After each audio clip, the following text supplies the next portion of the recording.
Good morning আমার সকল Facebook YouTube বন্ধুদের। রথের এই শুভ দিনে আমার প্রথম ব্লগ শুরু করলাম ঠাকুরঘর থেকেই। আমাদের ঠাকুরঘরে মোটামুটি সব ঠাকুরই তোমরা দেখতে পাবে।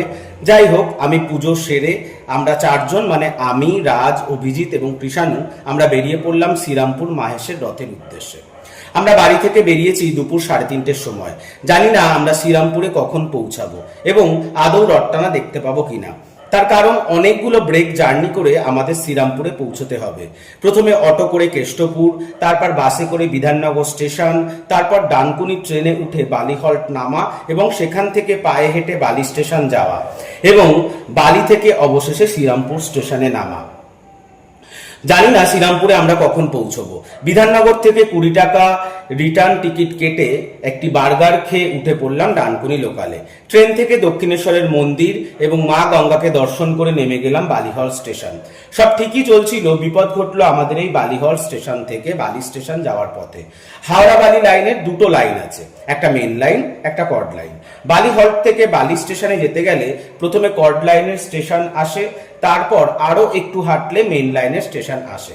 আমাদের যেহেতু এই লাইনে খুব একটা যাতায়াত পড়ে না, তাই কর্ড লাইনের স্টেশনে ট্রেন দাঁড়িয়ে থাকতে দেখে আমরা সেই ট্রেনে উঠে পড়ি এবং ট্রেন ছেড়ে দেওয়ার পর পুরো বিষয়টা জানতে পারি। যাই হোক, এমনি দেরি হয়ে যাচ্ছে, তার উপর এরকম একটু ভুল করে মাথা ঠান্ডা রেখে পরের স্টেশনে বেলানগর নেমে গেলাম। এই স্টেশনে এসে জানতে পারি 20 মিনিট পরে আবার বালি যাওয়ার ট্রেন রয়েছে। ততক্ষণ স্টেশনটা একটু ঘুরে ফিরে দেখে ট্রেন করে আবার বালি স্টেশনে চলে আসলাম। তারপর কর্ড লাইন থেকে মেন লাইনের বালি স্টেশনে এসে 5:05 হাওড়া কাটোয়া গ্যালোপিন লোকাল ধরে শ্রীরামপুরে নামলাম। তারপর সেখান থেকে 20 টাকার বিনিময়ে টোটো করে চলে গেলাম গন্তব্যস্থল মাহেশের রথের মেলায়। টোটো নামিয়ে দিল আমাদের প্রায় 1 কিলোমিটার দূরে মেলা থেকে। পুরো জিটি রোড বন্ধ মেলার প্রচন্ড ভিড়ের জন্য। এখনো আমরা জানি না রথটানা দেখতে পাবো কিনা। সবাই যেদিকে হাঁটছে আমরা সেদিকে অনুসরণ করে হাঁটতে থাকলাম।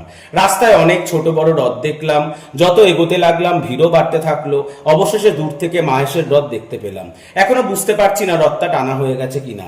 তারপর আরেকটু কাছে যাওয়াতে বুঝতে পারলাম রথটা টানা হচ্ছে। এটা ভেবে খুব ভালো লাগলো যে আমরাও হয়তো দড়িটা ধরে টানতে পারবো।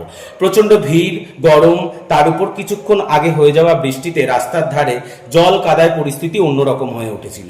যাই হোক, রথের সামনে এসে বুঝতে পারলাম যে স্থানীয় মানুষ এবং হয়তো আরো কিছু নিয়ম মেনে থাকা যারা প্রথম থেকে রথের সঙ্গে রয়েছে তারাই সেই রথের দড়ি টানতে পারবে। আর পুরো রাস্তাটাই পুলিশের ব্যারিকেড দেওয়া, চাইলেই কেউ রথের কাছেও যেতে পারবে না।